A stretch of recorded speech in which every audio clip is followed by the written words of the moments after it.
Hello and welcome to the Empowered by Claudia podcast, where we explore all things self-development. Here you'll discover practical tools, tips and strategies to help you feel more confident, empowered and in control of your life. I'm Claudia, I'm your host, I'm a registered nurse and mindset coach, fear of success instructor, and most importantly, your guide on your self-development journey. I know firsthand how confusing and overwhelming and isolating this path can feel. So I created this podcast so you never have to navigate it alone. Hello and welcome to another episode of the Empowered by Claudia podcast. I'm your host Claudia, and today we have a fabulous guest who is no stranger to this podcast because Rachel is actually featured on 3 previous episodes. There was a crossover one where we recorded it for your podcast and then I published it on mine. So that's where the third one came from. As Rachel's like, really? But yes, so this was number 4. Yes. Whoa. And episode number 3 with Rachel is actually, and it still remains to be the highest listened to episode because you guys love her. So she's back again. And I will do her no justice if I do her introduction, but she is absolutely fabulous. So big welcome to the wonderful Rachel Teeling. Oh, wow, I feel like a round of applause. Thank you so much for that wonderful introduction. Hello, thank you for having me back on your podcast again. I am Rachel Teeling. I was about to go into my own spiel because I am the host of a podcast called Healing with Teeling as well. But I am a life and relationship coach and I support high achieving women, career women, business women to heal from their past relationships and to attract healthy love and relationships. That is me. Oh, yeah, and you do such an amazing job. And I know that your client successes have been like engagements, babies, weddings, and just obviously those actual decent partnerships that fulfill us rather than draining us. I have 2 babies born, so I literally help create life. What's the word? I was trying to think of something then, but yeah, I literally help create life. I've got 1 wedding, 1 engagement, and many, many lovely, happy, healthy relationships. And sometimes I don't even find out about these happy, healthy relationships. I find out about them on Facebook and I'm like, oh my God, who is that man with you? And they come back and tell me that is, one of them said the other week, that is my actual real life boyfriend. Can you believe it? And I was like, wow, thanks for telling me. So yes, guys, as coaches, we love to hear the successes. So please do message us. We do. Because these things often happen like maybe 6 months after they've worked with me. Because, you know, we get to a place when you work with me that you are so happy on your own. Like, you're like, relationship? I don't want one of those anymore. And then it happens. So when it happens and you see people, you're like, oh my God, they actually like, it works. The work we do works. And not that it's still a shock to me, but it's still like, oh my God, like pure excitement when I see that people are happy in their relationships and traveling around the world. Yeah, I had one, like she's in Thailand traveling at the moment. I was like, wow, that is amazing. Anyway, sorry, I digress. Fabulous. Yeah, no, it's so good, and it's so good when you get those wins and you know the work you do works anyway, but then when you get those like the big moments, the reason that we come for support in these matters anyway. Yes. So you've got something exciting to share with our audience today. So you have designed a quiz, and this quiz, guys, you are gonna absolutely love it. So what we're gonna do today is we're gonna talk about the quiz, all the different things it might mean, and I'm gonna let Rachel introduce it because I get it all wrong, of course. So my quiz is really exciting because I've created I have created a quiz. Now, this is the second quiz I have created. Now, both of my quizzes actually do quite well. Like, people love a quiz. People love answering questions and finding out something about themselves. So I find it brilliant to like come up with these fun quizzes. Now, my last one was quite entertaining. And if you don't mind me swearing slightly, it was called, is my ex a narcissist or is he just a prick? And that went down brilliantly with lots of because we all think our ex was a narcissist. So I kind of thought I'd move on from the, what's the word? The negative side of, when a relationship breaks down, and go into the why are you still single. So my new quiz is called Why Am I Still Single?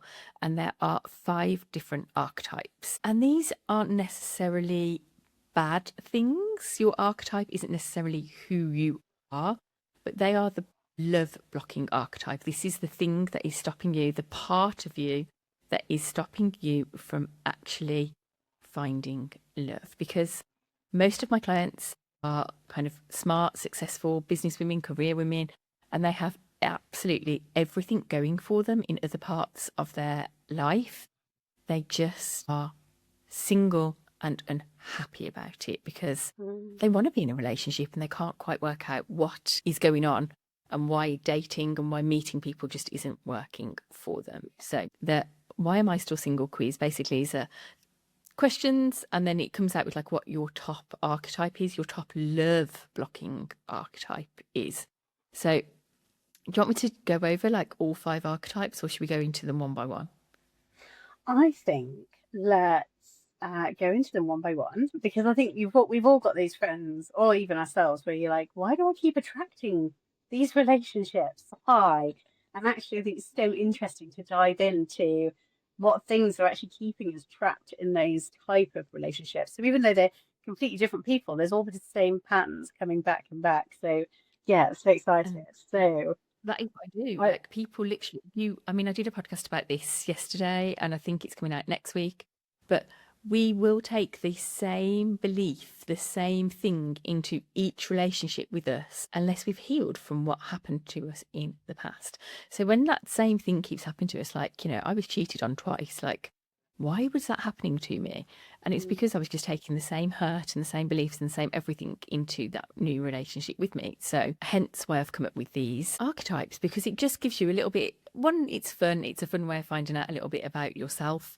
And 2, it gives you a little bit of insight about kind of who you are and what kind of love archetype you have. Let me tell you about number 1. And I did this on my stories the other day. I don't know if you saw my stories. I'll have to make this into like a thing. But I've been watching Sex and the City again. And like, I was like, oh my God, they are all my archetypes. Maybe I should have only made 4, but I made 5. So as we go through this, maybe you could think about which archetype the girls from Sex and the City are. And if you are our age, you know what Sex and the City is, hopefully. Yeah. But number 1 is the fixer. So the fixer is that woman who just overgives. She always thinks that she can fix him. There's something about him and he has got potential. He shows up and he's loving and he's fun and he's all that, but there's just something not quite right with him. And she always thinks she can heal him. She thinks she can save him. Or in other areas of her life, she puts like literally everybody else first. I mean, this is also kind of like a nurturing archetype, isn't it? We know from money. Sacred money Archetype. Thank you. We know from the sacred money archetypes, which is a course we've done together, isn't it? That like, that nurturer is a person who puts everybody else's needs before them. And they often just end up putting everybody else before them. They're exhausted, unappreciated. And then they literally attract men who won't step up for them, who won't actually show up for them because they're making it too easy for them. They make like dating them too easy because they want to give everything to that person immediately. Like, have me right now. I love it all. I love you and I want to fix you and everything's going to be amazing. And then and let me iron your boxer shorts and basically be your mother. Yes, you are like the nurturing. You personally, but you are like, very nurturing. But that's not your love blocking archetype because you are happily with Ed. So. Yeah, but previous versions of me, definitely. I do not iron his pants, no. But that's going a bit far. But like that fixer woman is the one who is always trying to fix that guy. Like, I mean, I have been her too. I have dated guys, and I mean, let's go back to the hobo. He lived in a caravan, for God's sake. He had no future potential for me. But still, I used to offer him a hot shower every so often because I wanted to fix him. I love you, Rachel. No, he lived in a caravan and I'm not even lying. But then he never showed up. He fully would, he didn't, sorry, fully, he would always like cancel, not show up, like not be fully invested in actually a relationship with me. He just wanted a hot shower and a clean towel. So we've all been there. No, I'm sure you know people who have been fixers in past relationships or fixers while they're dating now. So that is the first archetype. And I would say, if we're going back to Sex and the City, that Carrie Bradshaw is a fixer because she always wants to be with the guy that like isn't quite ready to be in a relationship. She's always wants to be with the somebody, doesn't she? And then write all about it in her blog. Okay, are you ready for number 2? I'm ready. Okay, so the next one is the Ice Queen. So the Ice Queen is that woman who just keeps her walls up. She's like a swan, I always think. Like, so when my dog goes past the swans when we're on a dog walk and they go, that is what the Ice Queen is like, because her barriers are so far up, nobody will ever get in. But what it is that she's actually hiding because she doesn't want to get hurt again. She wants to have connection with somebody. So she's out there, she's dating, she's trying to meet people. But she's like so emotionally closed off that she's like walking around with her head held high going, I'm far too good for any of you people. I can't date you. No, I'm too good for this. And I find a lot of my clients, no offense clients, come to me and they're in this place of they are closed off. They think that there's no decent men out there that will meet their standards. And they are like, not that they are too good for, that they are too good for certain people that they're dating, let's be honest, because they then start lowering their standards because they think, well, maybe I'll lower my standards, and then it doesn't work out for them. And they put those walls back up again, like, because they just don't want to get hurt. They don't want to get hurt again. And they just get closed off emotionally to men and relationships, and they are better off on their own, is what they actually think. Yeah. And then, shall we move on to the So who did we say from a Sex and the City? Sex and the City? Miranda. That's what I was thinking, but I was like, Yes. So Miranda fits into 2 of them for me, I would say. So we'll come to like the next one that Miranda fits into, but definitely Miranda. She's too good for everybody. She doesn't want to date like, I mean, I'm on the first series at the moment, and she doesn't want to date like Carrie's young friend because she's like, oh no, you're not good enough for me. But it is. And then doesn't she end up being like a lesbian anyway? Doesn't she end up with a woman? Maybe that was the problem the whole time. I'm pretty sure she does at the very end. So maybe that was the problem the whole time. Okay, so the next archetype. The next archetype, are you ready? yes. Okay, so the next one is the overachiever. So again, I can see Miranda in this one too, but it's the woman who has built like success in everything she does. Like she's either built her own business and she's like living her best life, or she looks like she's living her best life from the outside. She's got the car, she's got the house, she's got the career, she's got great friendship groups. She's independent, she's really driven, she's really capable, but she really does struggle to like slow down. She struggles to kind of be in her feminine energy. She struggles to let anybody help her. She struggles to receive or make space for anybody else in her life because she is so busy doing the stuff that makes her successful, that makes her career driven, that makes her the best businesswoman in the world. That leaves no room for connection. That leaves no room for anybody to come into her life. And at the end of the day, she goes home alone, and she doesn't want to be alone. None of us want to be alone. So there is like the whole independent woman thing out there, and that's great, that's fine. Like, we are all independent women, we all have to work and do our own thing and find purpose in our own thing, but if we don't slow down and kind of let people help us, let connection in, we will always be alone. And we are not built as human beings to be alone. We're meant to have friendships, we're meant to be part of communities. Like back in caveman days, which is where our brains still operate from, we were part of communities, weren't we? Like, you know, and the men would go out and catch and kill, and the women would be together and cook and be in community. And there's not, it's, I know this is going to sound very 1950s of me, but that isn't a bad thing to still find like that nice, you know,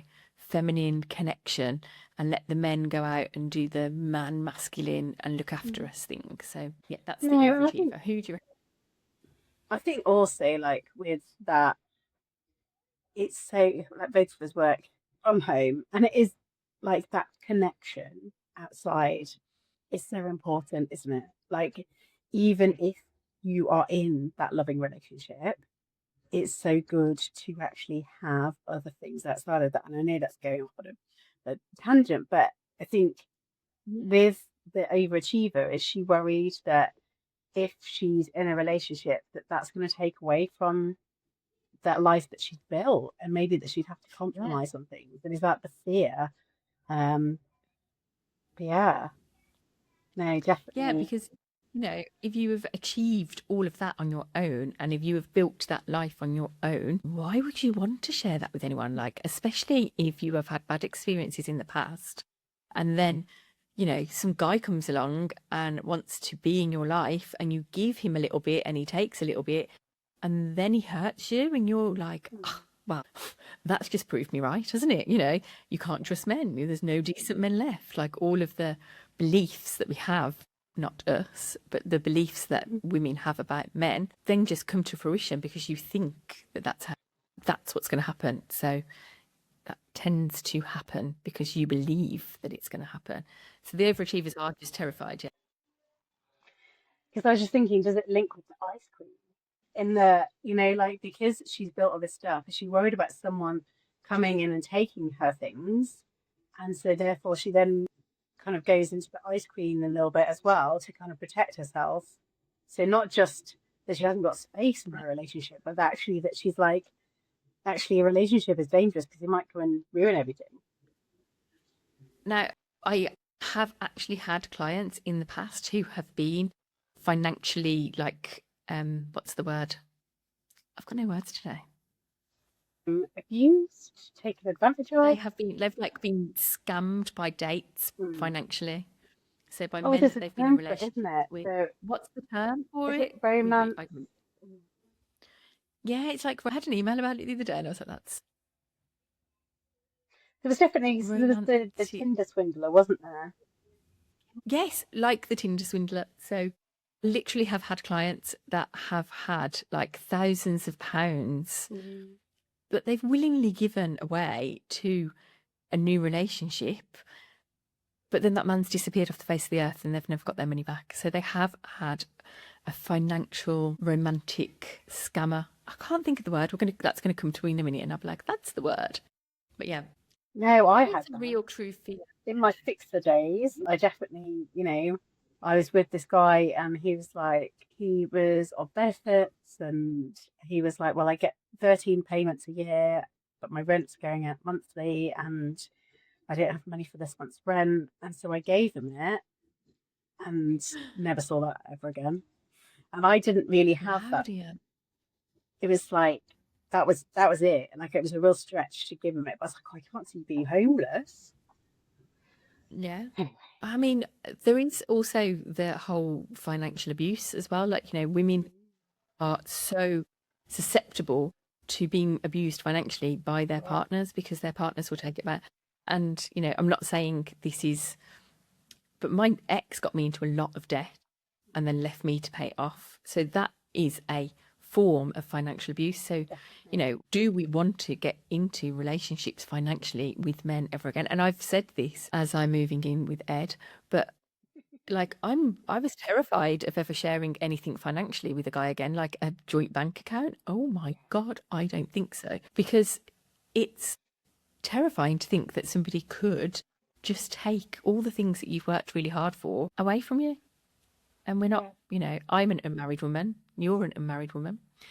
We are not financially protected by marriage. So there is that kind of fear as well underneath it. And even because my ex-husband was financially abusive, the marriage didn't necessarily protect me because I came into the marriage in a very different position and left a lot worse off. And I think that can then make you very hesitant about future relationships, how you do those joint kind of things that people who necessarily haven't had those experiences won't think twice about. Be like, oh, that's just the thing. You're just going to get a joint account. It's not. It doesn't end up being such a big deal. Anyway, yeah, it's interesting. You have So would you them think there was boundaries in another? place, don't you? Yes, 100%. So would you think there's any of the other Sex and the City characters that would fit into the overachiever? I would say Charlotte. Mm, She's constantly kind of trying to prove herself, isn't she? yeah. Like, look at me, I'll make the perfect housewife. I've got the perfect job. I work in a gallery. And she's constantly trying to prove it. Doesn't she even change to Judaism when she gets married? Because she's trying to prove how perfect she is, that she'll even be the perfect religion for her. So she's just always trying to be perfect for, perfect for somebody else, perfect for her husband, and not for herself. Because perfectionism is a con. It's not real. Doesn't exist. Nothing's perfect, people. Nothing's perfect. Oh. Okay, so shall I tell you my next one? So this is number 4. Yes. Number 4 of my archetypes. And this is the love addict. And I think we can all relate to being the love addict because we fall in love. We want to be in love. Like, love is addictive, isn't it? Like, when you meet somebody and you really like them and it seems like they really like you, you literally fall hard, you fall fast, and you want that closeness, that reassurance, that intensity. And it happens like really hard, really fast. But it's often just chemistry at the very beginning of a relationship. And that chemistry just peters out. And then she wants that again. Like, she wants that love again. So where's it coming from next? Who's the next guy I'm going to get that from? And again, I can relate to this one. I can relate to like wanting to be loved, wanting somebody to fix me, wanting someone to come along and save me, wanting somebody to just come and be with me. I can really, really relate to this one in my single days because I was so heartbroken from my relationship breakdown. I wanted someone else to give me that hard, fast, emotional whoosh. And it doesn't happen because it peters out, and it's just part of you trying to be loved, and that part of you will never get the love that you want from that other person. So you just keep going and going again and going again and going again. And, you know, you just try to keep that love alive. And until you've fixed that part of you and love that part of you yourself, you will never find it in somebody else. You'll never find love from somebody else because you don't love yourself enough to be loved by somebody else. And that makes me sad when I see, or when I work with women that are like that, because they're so, and again, I can relate, so I can say this out loud, but like, I was so wrapped up in my last relationship. I was so wrapped up in my entire identity, my entire life, my work, my business, my relationship, my finances, my daughter, my house, my car. Every single part of my life was attached to that relationship.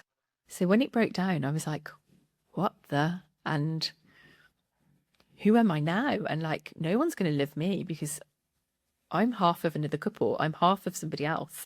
And I never got to love myself until that happened and we broke up. And best thing that ever happened to me was learning to love myself again. Yeah. And I think that's the thing, is that often we kind of go from one relationship to another, and we don't take that time to actually figure out who we are outside of that and actually accept who it is. And I know myself that I was constantly seeking that external validation, like someone else to go, yeah, you're a good person, and to get that love, because I didn't have that. I really low self-esteem. No. But Yes. when you're constantly giving other people that power to say you're good enough, like, oh, I'm going to pick you, I'm going to choose you. I talked about this before, but when my ex-husband proposed to me after 6 and maybe 7 years, it was a long time. And I didn't actually take a second to stop and think, do I want to marry him? More like, yeah, it was more like, oh God, someone's finally asked me. Yes, of course, yes. Like, but there was no like moment going, actually, does he deserve to pick me? Like, it was just this kind of like, yeah. I mean, I think you have this also, like, because when, you know, we grew up in the Bridget Jones era as well, and this kind of like this singleton thing, and You don't want to be left on the shelf, and and it is like this thing that you're like, but I need to be married, not happily married, Yeah. not to the right person. I need to be married. I need to be married. I need to be with somebody. I need to have that settled down life. Yeah, I need to be with somebody. We need to buy a house immediately and have babies. And that yeah, is basically, yeah, that's literally like what we were taught. yeah, yeah, and it's been ingrained in us. Also, but also we've got to get a partner, buy a house, have the babies, get a good career, somehow Mm-hmm. work out how to look after the babies and work full time and have a career. Whilst documenting And on Instagram how beautiful our house well, is, how well behaved Instagram, our children are. whilst having the Insta sham life, how amazing everything like again, nothing's perfect. Let's go back to nothing's perfect. Yeah, I say no, that. I've just like to if this ever goes out on video, I've it does. changed my background. As I'm going, nothing's Sorry. perfect. But I've changed my background because I'm in my new house and I don't like my background of my living room until we've decorated. For clarity, Rachel is moving in as we speak. Like this is like day. Well, I mean, you're Day technically moving before. tomorrow, isn't it? So this is like, Yeah. yeah, early This days. is Whereas I been have been in my house for for nearly such a long 5 years. time. Still not done. Yeah, so we are literally imminently moving house and everything is a mess. And I'm on a camp table right now with a camping chair. So I've changed my background to look like a beautiful bougie. That's what I want my background to look. This is how I'm gonna decorate my house. Exactly. It's fine. It's fine. And we don't judge that because we are human. We're Nothing's human. perfect. Life is not Nothing. perfect. It really isn't. No. And we know this, don't we? Like moving in with new men after having previous relationships. Like, you have a son from your ex-husband. I'm trying to think of his like ex-husband, and now another daughter with your current partner, and I have a daughter, and Ed has two daughters, and what could possibly go wrong? We have two grown-ups, three teenage daughters, and a French bulldog. We're moving two houses, 4 bedrooms. So I'm not panicking at all right now. No, everything will be fine because we just need to get moved in and everything will sort itself out. But it is one of those at the moment where everything is just slightly wild. But yes, there you go. We're no longer Love Addict. No, exactly. And because we love ourselves and not in a way that makes it sound like we're sick-headed, but in a like we can appreciate there are bits of ourselves that we might not necessarily like, but we accept who we are and we know who we are. And I think that is the biggest thing is actually, and that's what you do a lot of your work with your clients with, is actually going, who am I? And all of these great things about them as a person before they even go into a relationship with someone.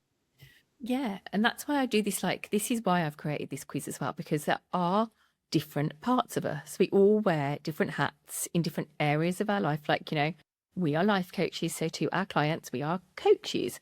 But that doesn't mean that, like, we don't go home to, well, pick our kids up from school and lose our shit because It happens. what did Lila say? She told me I was a sad millennial. I was like, thank you. I think I'm a cool millennial, but thank you. I would take being a millennial. I'm closer to Gen X. So there's different parts of us. And obviously I'm a different person when, like, I'm probably the love addict when I'm with Ed because I know that will be reciprocated. I'm probably like, the overachiever in my business. And I'm the ice queen when it comes to some people that I just don't want to interact with. I'm like, no, thank you.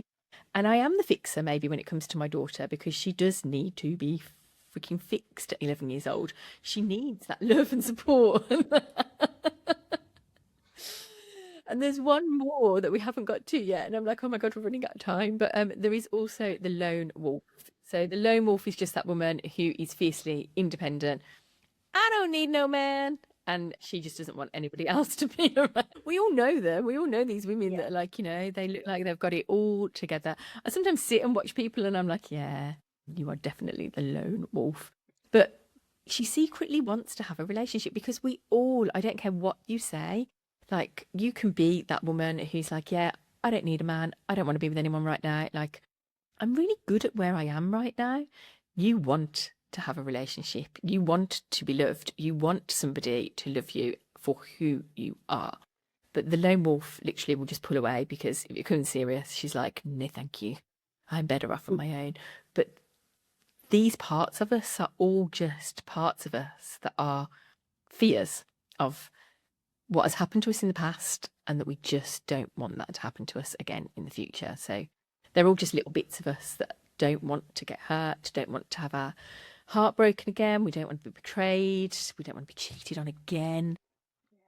The rejection, the disappointment, and so all these different parts of us just keep us safe. And like you say, that is the work that I do with my women. We did it last week, actually. So I've got a really, really fresh example in my head of doing parts integration work with my client.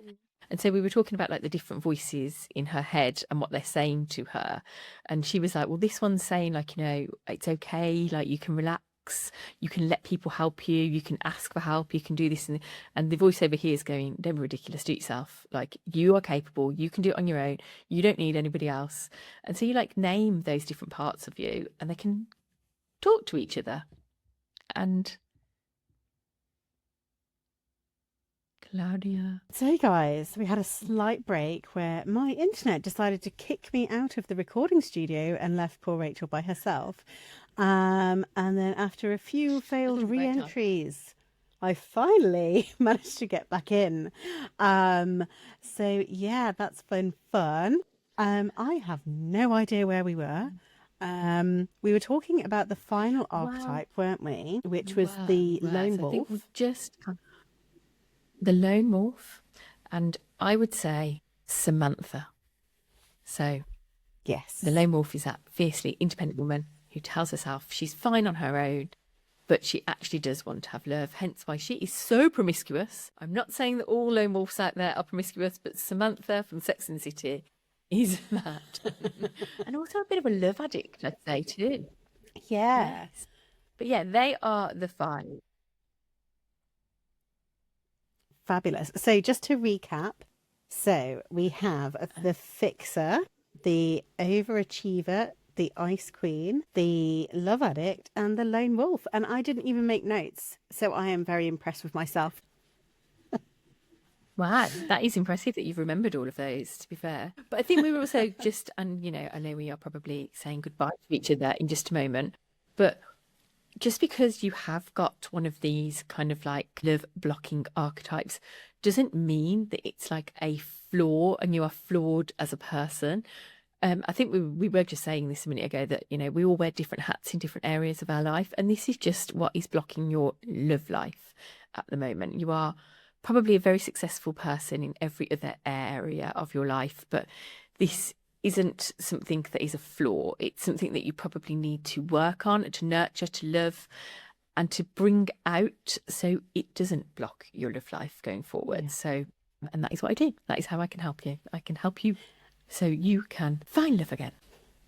And I think that's the thing, isn't it? It's all information. And when we understand ourselves better, can help us kind of catch ourselves when we're falling down into these little unhelpful traps that we sometimes set ourselves. So if we know that we have a preference or we tend to want to be the love addict, we maybe kind of ask ourselves, am I just diving in too deep, too quick?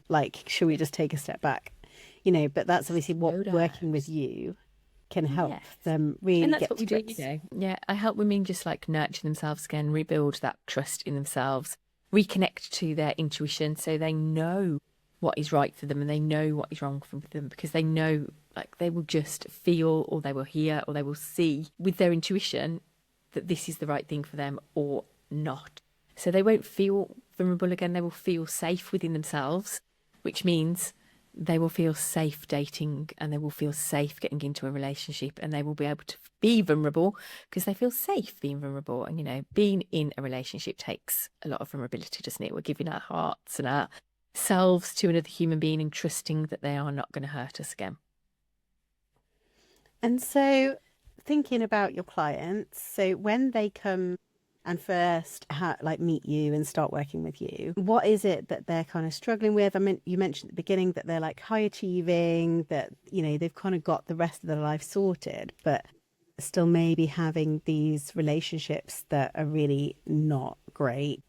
But I don't know if you could describe a little bit more about where they are in the beginning and then after working with you. Obviously, we've talked about the headlines, like, the engagements and the babies and the traveling the world. But, in reality, how does that feel within them as they finish working with you? So there's two types of women that start working with me. One is the heartbroken woman whose relationship has broken down and she's floored by it because it was just such a shock. I can relate. And then there's another type of woman who I then turned into after my relationship broke down, who is the woman who has got it all together on the outside. She looks like everything's fine. She carries a designer handbag. She drives a nice car.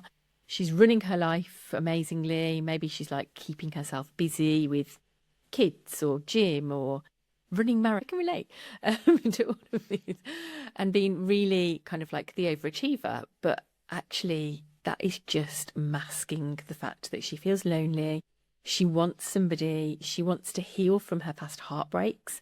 And she doesn't know what is going on. She doesn't know why she can't meet somebody, or she doesn't know that last heartbreak. She thinks she's over it because she thinks, I've done all the work on myself. I am over that last relationship. Can't hurt me anymore. But deep down in her subconscious, it's still running the show. That heartbreak's still running the show. And when they come and work with me, we kind of like really dive into her subconscious and what she believes. And we get really clear about what she actually wants for her future. So that woman, the woman who is kind of like the overachiever, she looks like she's got it all together, but she actually really wants to be with somebody. She actually wants love. She wants to be loved. She wants to attract that healthy, loving relationship. And because she's showing up in like such a masculine, I've got it all together, she's not attracting the relationship what she wants. I looked at some notes of a client of mine the other day and it said, I need to date myself, because she was such a high achieving, and she was really impressed by like what car men drive and what job men have got. But actually men don't react to us. Like, that's not important to a man. It's not important what car we drive, how much money we earn. Yeah. They just want somebody to be with who they can almost look after. Like, they are the fixers. They are the people who are in the masculine energy doing the things to look after us as women. So I get women to a place where they can relax into their feminine energy, where they can trust themselves, where they can trust their own instinct, where they know that it's safe for them to be vulnerable in a relationship because they trust and love themselves so much and love their own life so much that it's okay to let somebody else in, because if it goes wrong, they've got their own back. They're like, well, something learned from that one. Thank you, bye-bye. Yeah. And they just move on to the next thing and know that it's right for them. So most of my ladies don't actually end up in a relationship by the time they finish working with me. But 6 months down the line is when I get the news of, oh my God, like they're in this amazing relationship. They're traveling the world. They've got engaged. They're pregnant. Or like, oh my God, I've met him and we're like moving in together. And that's when I hear that the best news is probably like 6 months afterwards. But it's getting them to a place of just being happy and at peace and in love with themselves, that it won't matter if the wrong relationship shows up, because when you are in that place of fantasticness, what is meant for you happens. What is meant for you does not pass you by. And I guess they trust themselves more and their judgment, because particularly when you've been hurt or maybe been cheated on or something like that, you can suddenly think, well, why do I keep picking the same guys, the same relationships? And actually, when they're working with you and they've learned that actually it's not necessarily their judgment that's flawed and have done that work. No. It's the energy they show up in. So if you show up to a date and you are scared and thinking, ugh, this again, it's going to be, ugh, this again. But if you can show up to a date and you are open and relaxed and happy with yourself, and you just see this as a new experience or a job interview, because it's just like, I'm meeting somebody new. We're going to get to know each other for half an hour. If I like him, I'm going to stay. If I don't, I'm going to leave. And if I don't like him, it's half an hour and a £3 coffee that's been wasted. Exactly. And I've learned something new and I've met a new person. So yeah, it's just getting to that place of being so sure of yourself that this is the right thing for me or not. And when you are, good things start to happen. And it isn't just relationships. Like, I've had houses bought, promotions, like the women that work with me actually do a lot of things in their life first, and their life changes like radically first, and then the relationship comes along. It is a joy to work with these ladies. I really hope it doesn't kick me So out thank again. you, and for having me. Do the quiz. So, Right, yes, guys. Lou. My goodness, I had never had a day like it, and I'm assuming it's because it is stormy outside. I'm assuming that that is causing havoc with my internet. Okay. But yes, I really hope that I can pull this together in the editing.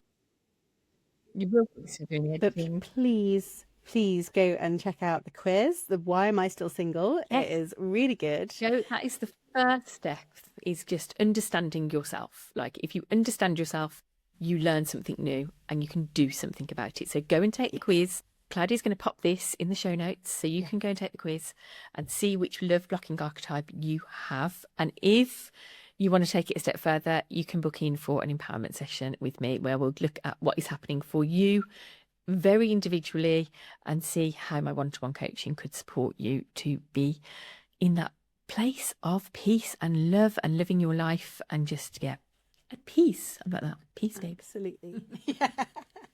No, 100%. Go and do the quiz. I'll pop the link in the show notes. And then once you've done it, you might want to give Rachel a follow on Instagram and send her a message with what your archetype is. Like she said, book that empowerment call. So, yes, it has been wonderful talking to you. Thanks for bearing with. And yeah, I'd love Thank you to. for having me. It's been so much fun. I know. Also, let us know if you agree with what we thought about the Sex and the City ladies versus the archetypes. Do you agree? Do you have different thoughts? Slide into my DMs. Yeah, slide into Rachel's DMs. Anyway, this has been fabulous. Thank you, everybody. And I will see you again next week. Take care, everyone. Thank you Bye, for having me. Rachel. Thank you for tuning in to another episode of the Empowered by Claudia podcast. I'm Claudia from ClaudiaSabinaWellness.com. If you are ready to take your next step and transform your life, all the ways to connect with me, whether for coaching, courses, or any other sort of support, are in the show notes or on my website at www.ClaudiaSabinaWellness.com. If you found value in this episode, I'd be so grateful if you could leave a review, share it with a friend, or post about it on social media. Don't forget to tag me at Claudia_Sabina_wellness. Your support helps more people discover the tools and guidance they need. I cannot wait to support you on your journey. Much love.